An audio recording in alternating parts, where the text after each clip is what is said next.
छांगुर एक गैंग का सरगना है।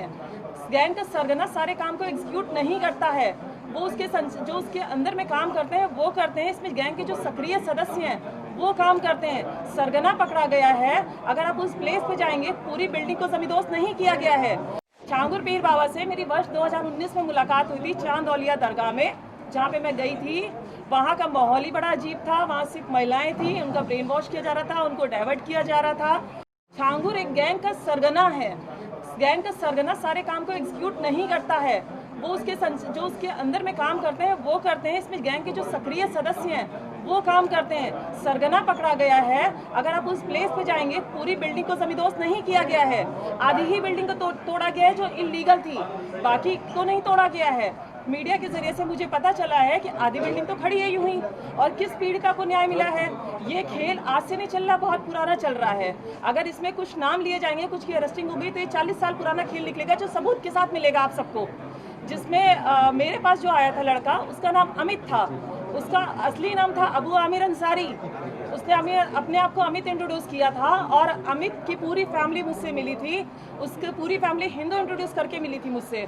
छांगुर पीर बाबा से मेरी वर्ष 2019 में मुलाकात हुई थी चांद औलिया दरगाह में, जहाँ पे मैं गई थी।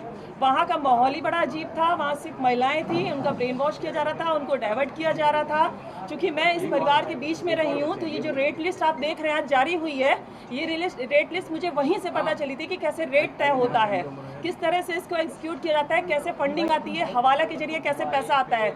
जो चीज़ मैंने एसटीएफ में बताई भी है कि आज भी वो फंडिंग जो धर्मांतरण एटीएस की इतनी बड़ी कार्रवाई अभी नहीं हुई है जितनी होनी चाहिए।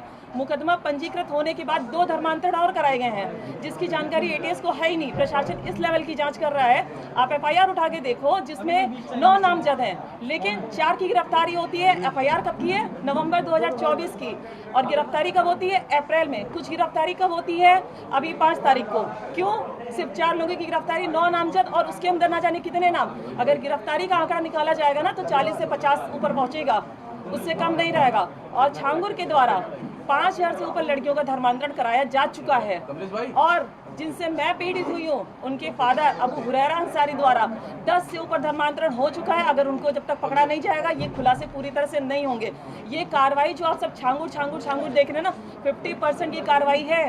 कोई अगर उत्तर प्रदेश का अगर मानी योगी जी अगर चला रहे हैं सरकार को, तो योगी जी सारे काम को नहीं करते हैं, उनकी टीमें काम करती हैं। उनकी टीमें किस तरह से काम करती है, ये मैटर करता है। तो इस गैंग का सरगना गिरफ्तार हुआ है, सक्रिय सदस्य तो हुए नहीं है। सक्रिय सदस्य ही तो धमकी दे रहे हैं, वही तो इस कार्य को आज भी कर रहे हैं। उस पर आज खोलेंगे जब उनको पकड़ा जाएगा। तब तक की राज पूरे खुलने वाले नहीं है, क्योंकि छांगुर एक मास्टरमाइंड था। उसने आप देखें तो प्रॉपर्टी उसकी ज्यादातर अपने नाम से नहीं है, दूसरों के नाम से उसने प्रॉपर्टी ली हुई है। दूसरों के नाम से वो खेल खेल रहा है। कोई भी सरगना अपने नाम से खेल नहीं खेलता है। फंडिंग हुई है, रेट तय किया गया है। फंडिंग का पैसा किसी पीड़िता को नहीं मिला, किसी से भी आप पूछ लीजिए। ये जो अमाउंट आता है हवाला के जरिए से आता है, ट्रांजैक्शन हुए नेपाल के जरिए से आता है। नेपाल का बहुत बड़ा इसमें सहयोग रहता है, वहाँ से आने जाने का, पैसा लाने का।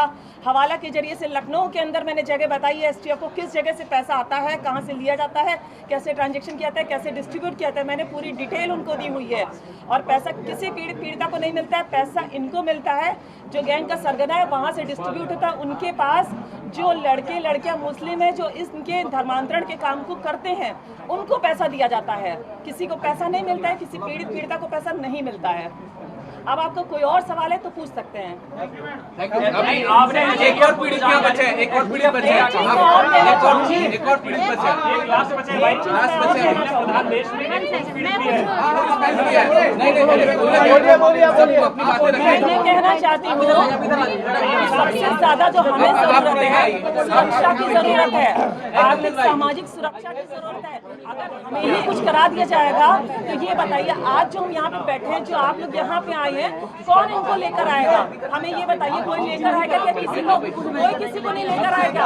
अगर कोई आवाज उठा रहा है, विश्व हिंदू रक्षा परिषद द्वारा आप सबको बुलाया गया, वो सहयोग कर रहे हैं, वो आवाज उठा रहे हैं, तो आप हमारी सुरक्षा को ध्यान में रखिए। और हम मुख्यमंत्री से बहुत जल्द मिलने वाले हैं, उनसे मुलाकात करेंगे। मुख्यमंत्री से मिलकर पूरा प्रकरण बताएंगे, क्योंकि प्रमुख सचिव से मैं मिल चुकी हूँ।